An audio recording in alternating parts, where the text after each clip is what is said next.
नमस्कार। मैं डॉक्टर योगिता दत्तात्रेय घुमरे, महात्मा गांधी विद्या मंदिर संचलित श्रीमती पुष्पाताई हिरे, कला विज्ञान एवं वाणिज्य महिला महाविद्यालय मालेगांव कैंप, जिला नासिक, हिंदी विभाग।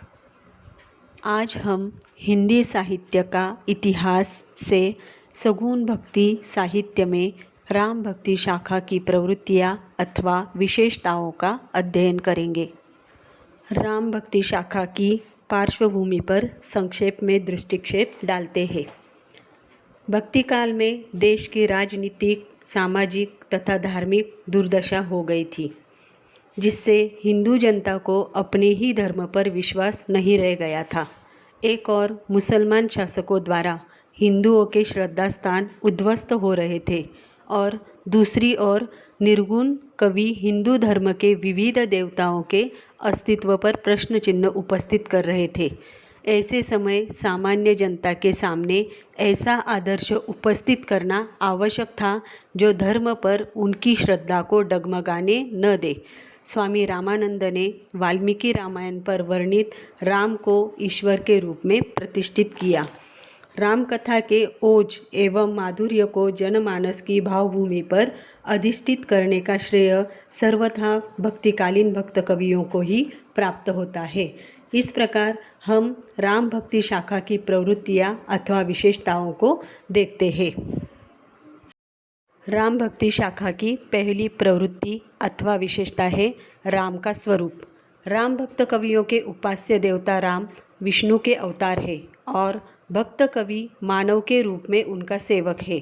राम में शील, शक्ति तथा सौंदर्य का सुंदर समन्वय है। राम जी अपने शील गुण से लोक को आचार विचार की शिक्षा देते हैं। राम भक्त काव्यधारा में राम मर्यादा पुरुषोत्तम तथा आदर्श के प्रतिष्ठापक है। दूसरी विशेषता है समन्वयात्मकता। राम भक्ति काव्य का दृष्टिकोण अत्यंत व्यापक है। इसमें न केवल राम की उपासना है बल्कि अन्य देवताओं की भी स्तुति की गई है। राम भक्ति काव्य में भक्ति भावना अत्यंत उदार है। राम भक्तों ने भक्ति को अपना साध्य माना है। उन्होंने ज्ञान, भक्ति और कर्म के बीच समन्वय स्थापित करने का सुंदर प्रयास किया है। राम भक्ति काव्य में सगुण तथा निर्गुण में एक रूपता है। राम का सगुण रूप अधिक भक्ति सुलभ दिखाई देता है। तीसरी विशेषता है लोक मंगल की भावना। राम भक्ति काव्य लोक मंगल की भावना से ही समन्वित है। राम भक्ति काव्य में गृहस्थ जीवन की उपेक्षा नहीं है। राम काव्य का आदर्श पक्ष अत्यंत उज्ज्वल है।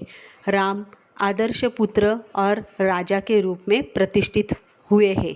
राम काव्य का हर एक पात्र अपने आप में आदर्श प्रस्थापित करता है। राम काव्य के पात्र लोक जीवन का स्तर ऊंचा उठाने का प्रयास करते हैं। राम काव्य में जीवन का मूल्यांकन आचार विचारों की कसौटी पर किया गया है। चौथी विशेषता है भक्ति का स्वरूप। राम भक्त कवि राम के शील, शक्ति और सौंदर्य पर मुग्ध है। राम भक्त कवियों की भक्ति में अपने आराध्य के प्रति सेवक सेव्य भाव है। राम भक्त कवियों का भक्ति संबंधी उदार दृष्टिकोण है। राम भक्ति में नवधा भक्ति को सर्वोत्कृष्ट माना गया है। राम की भक्ति के साथ साथ अन्य देवी देवताओं की भी पूजा अर्चना की जाती है। नवधा भक्ति में नाम स्मरण, पूजन, अर्चन आदि सभी अंगों का स्वीकार किया गया है। रस योजना। राम कथा अत्यंत व्यापक है। उसमें जीवन की विविध रूपों का चित्रण है। राम काव्य में सभी रसों का समावेश है। सेवक सेव्य भाव होने के कारण निर्वेदजन्य शांत रस की प्रधानता पाई जाती है।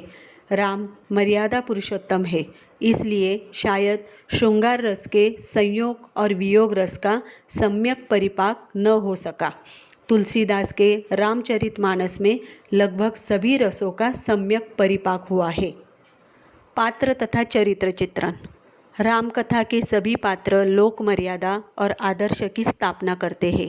राम कथा के पात्रों का चरित्र महान एवं अनुकरणीय है। राम कथा के पात्रों में सर्वांगीणता है। इसमें रजोगुणी, तपोगुणी तथा सत्वगुणी सभी पात्रों की अभिव्यक्ति हुई है।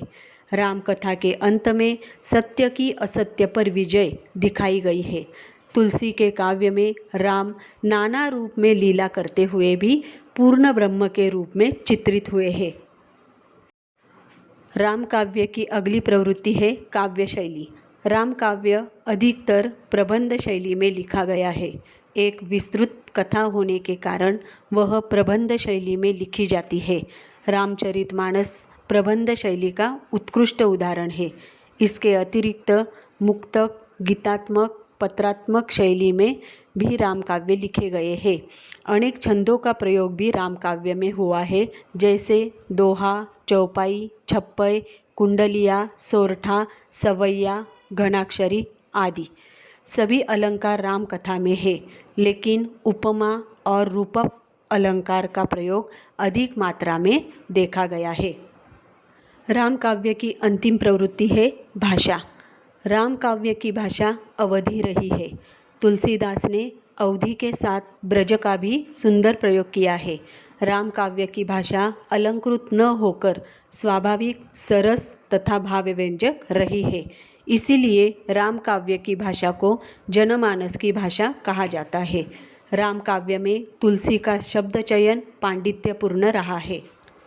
इस प्रकार हमने सगुण भक्ति साहित्य में राम भक्ति शाखा की प्रवृत्तियाँ अथवा विशेषताओं का संक्षेप में अध्ययन किया।